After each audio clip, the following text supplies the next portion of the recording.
नमस्कार। आज हम एक ऐसी कहानी की दुनिया में गोता लगा रहे हैं जो शायद आपने भी कहीं ना कहीं सुनी होगी।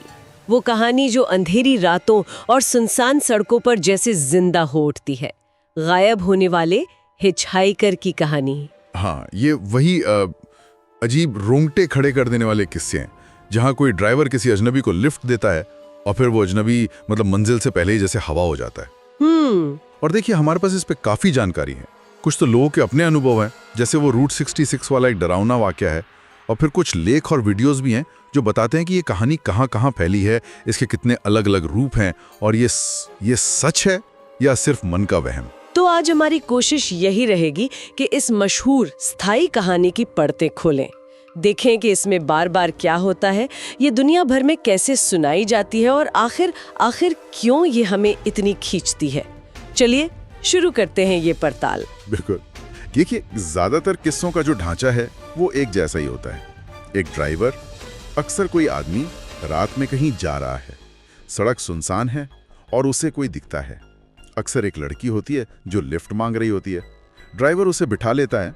और फिर आगे क्या होता है? वो लड़की अपना पता बताती है, लेकिन जब ड्राइवर वहां पहुंचता है, या समझिए पहुंचने ही वाला होता है, तो पीछे मुड़कर देखता है और सीट खाली, लड़की गायब। उफ, ये सुनने में ही अजीब लगता है। और हमारे पास जो रूट 66 वाला किस्सा है वो तो मुझे लगता है और भी भयानक है। कोई आदमी था जो तूफानी रात में रूट 66 पर फंस गया था। बारिश इतनी तेज थी कि उसे गाड़ी रोकनी पड़ गई। हाँ, वो वाला वाकया तो जैसे ही उसने गाड़ी रोकी, उसे लगा कि कुछ गड़बड़ है। बाहर से अजीब आवाजें आने लगी, जैसे कोई चल रहा हो। फिर गाड़ी की छत पर जोर से कुछ गिरने की आवाज आई, थंप। ओह। बाद में पता चला कि वो शायद पेड़ की कोई टूटी हुई टहनी थी, बारिश और हवा की वजह से गिरी होगी। लेकिन उस वक्त तो जाहिर है डर गया होगा बेचारा। हाँ, बिल्कुल डर गई होती मैं तो। फिर उसने देखा कि सड़क के किनारे कोई लंबा सा काला साया खड़ा है। उसने आवाज दी, पूछा कि भाई सब ठीक है, कोई मदद चाहिए, पर वो साया वो हिला तक नहीं। और फिर जो हुआ वो शायद सबसे डरावना हिस्सा था।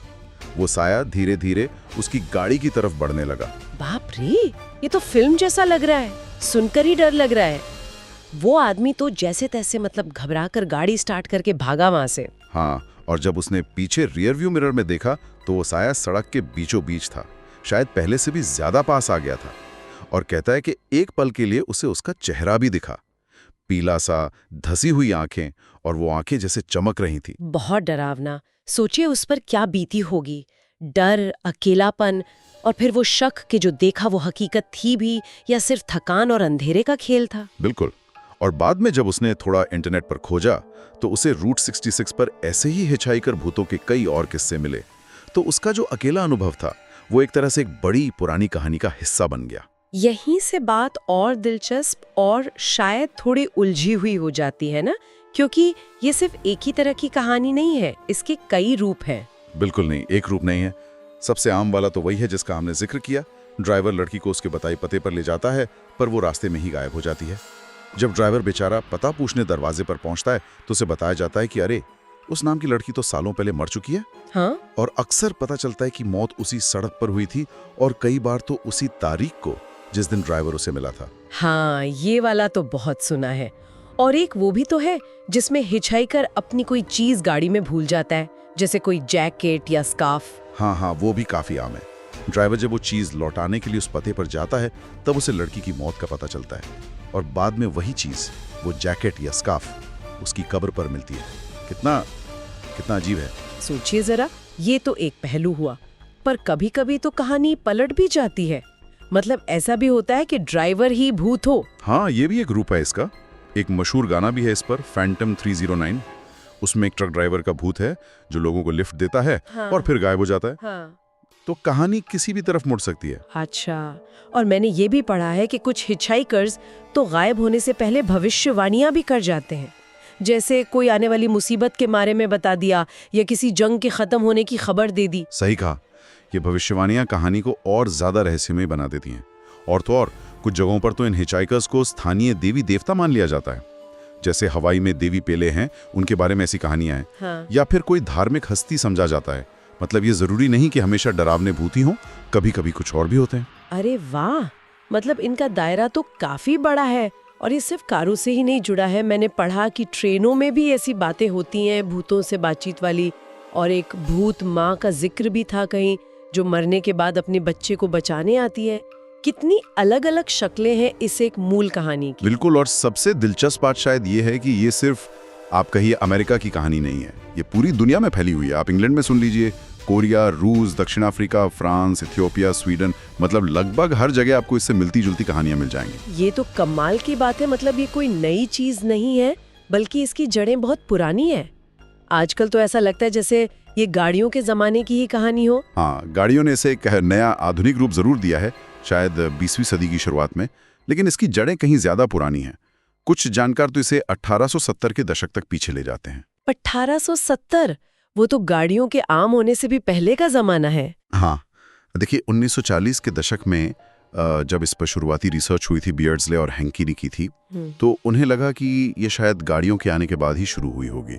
उन्हें 1912 से पहले के कोई पक्के सबूत नहीं मिले थे उस वक्त। अच्छा। लेकिन बाद की खोजबीन में पता चला कि ऐसी कहानियां तब भी थीं जब लोग घोड़ों या बैलगाड़ियों से सफर करते थे। तब भी रहस्यमयी साथी यात्री मिलने और गायब होने के किस्से थे। सच में? इसका कोई पुराना उदाहरण है क्या? एक तो स्वीडन का किस्सा मिलता है 1602 का, सोचिए कितना पुराना। एक पांडुलिपि में लिखा है कि कैसे एक लड़की 2 मुसाफिरों के साथ चली। उसने आने वाली जंग और महामारी की भविष्यवाणी की और फिर अचानक गायब हो गई। 1602? ये तो वाकई बहुत बहुत पुराना है। और कुछ लोग तो इसे बाइबल की एक कहानी से भी जोड़कर देखते हैं। हाँ, ये भी एक विचार है। बाइबल के प्रेरितों के काम में एक जिक्र है जहां प्रेरित फिलिप एक इथोपियाई अजनबी से मिलता है, उसे धर्म की बातें समझाता है और फिर अचानक दैवीय शक्ति से कहीं और पहुंच जाता है। तो कुछ लोग मानते हैं कि शायद ये कहानी का सबसे पुराना आदि रूप हो सकता है, कौन जाने। और इस कहानी के कुछ खास जाने पहचाने नाम भी तो हैं, है ना? जैसे शिकागो वाली रेजरेक्शन मेरी, उसके बारे में सुना है? हाँ, रेजरेक्शन मेरी बहुत मशहूर है। कहते हैं वो शिकागो के पास एक डांस हॉल के पास दिखती है, लोगों से लिफ्ट देते हैं और वो हमेशा एक कब्रिस्तान के पास आकर गाड़ी से गायब हो जाती है। अच्छा। इसी तरह उत्तरी कैरोलिना की लिडिया है जो एक पुल के पास दिखती है। स्पेन की ला चिका डे ला कुर्वा यानी मोड़ वाली लड़की है, उसका किस्सा तो और भी अजीब है।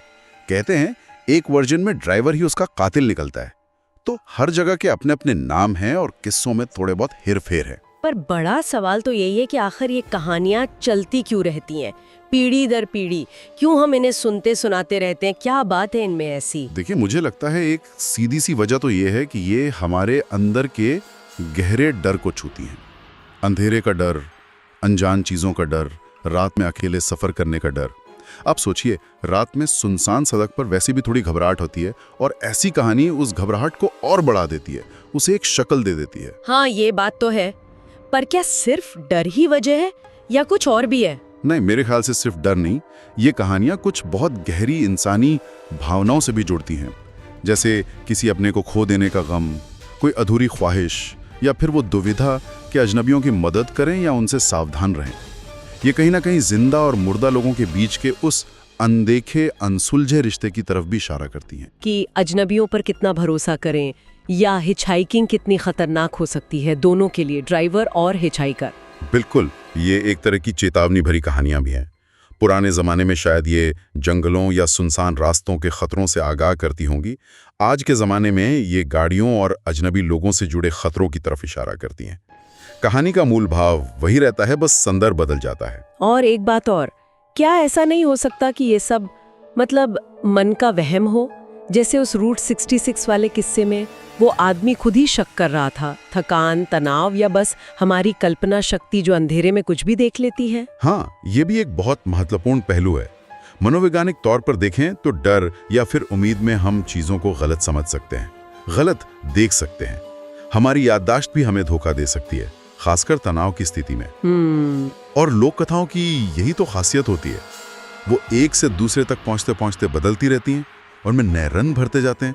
जैसे वो कानाफूसी वाला खेल होता है ना, बात शुरू कहीं से होती है और खत्म कहीं और होती है। लेकिन फिर भी इन सारी कहानियों का कोई ठोस सबूत तो नहीं है हमारे पास, है ना? मतलब क्या कभी किसी ने सच में ऐसे किसी भूत को कैमरे में कैद किया है या कोई और पक्का प्रमाण मिला है जिससे ये साबित हो? यही तो बात है। जो लोग इन कहानियों पर शक करते हैं, जो संदेहवादी दृष्टिकोण रखते हैं, वो यही कहते हैं कि इन सब का कोई वैज्ञानिक सबूत नहीं है, कोई वेरीफाइबल एविडेंस नहीं है। ये लोक कथाएं हैं, अफवाहें हैं, या ज्यादा से ज्यादा किसी के दिमाग की उपज, कोई मति भ्रम, या शायद कोई मजाक या धोखा हो सकता है। बिना सबूत के इन्हें सच मानना मुश्किल है। तो कुल मिला के अगर देखें, ये गायब होने वाली हिचहाइकर की कहानी एक बड़ी दिलचस्प पहेली जैसी है। ये दुनिया भर में फैली है, इसकी जड़ें शायद सदियों पुरानी है और इसके इतने अनगिनत रूप हैं कि गिनना मुश्किल है। इसमें डर भी है, रहस्य भी है और कहीं ना कहीं इंसानी जुड़ाव की तलाश भी छुपी है। सही कहा आपने। ये दिखाती है कि कैसे एक मामूली सा लगने वाला सफर भी किसी अजीब, अलौकिक, अनएक्सप्लेन्ड अनुभव में बदल सकता है। और ये कहानियां हमें बताती हैं कि हम इंसान अनजाने और अनदेखे से कितने ज्यादा प्रभावित होते हैं, कितने आकर्षित होते हैं। तो शायद आखिर में सोचने वाली बात ये रह जाती है कि ऐसी कहानियों का पीढ़ी दर पीढ़ी चलते रहना हमें अपने अंदर के डर के बारे में, मौत को लेकर हमारी सोच के बारे में और दुनिया को समझने के लिए जो हम कहानियां गढ़ते हैं उन पर हमारी निर्भरता के बारे में क्या सिखाता है। हाँ, या शायद एक ज्यादा सीधा, ज्यादा व्यक्तिगत सवाल, अगर सच में कभी किसी सुनसान रात किसी अकेली सड़क पर कोई ऐसा साया दिख जाए तो हम और आप असल में क्या करेंगे? ये सवाल शायद हम अपने सुनने वालों के लिए यहीं छोड़ जाते हैं, सोचने के लिए।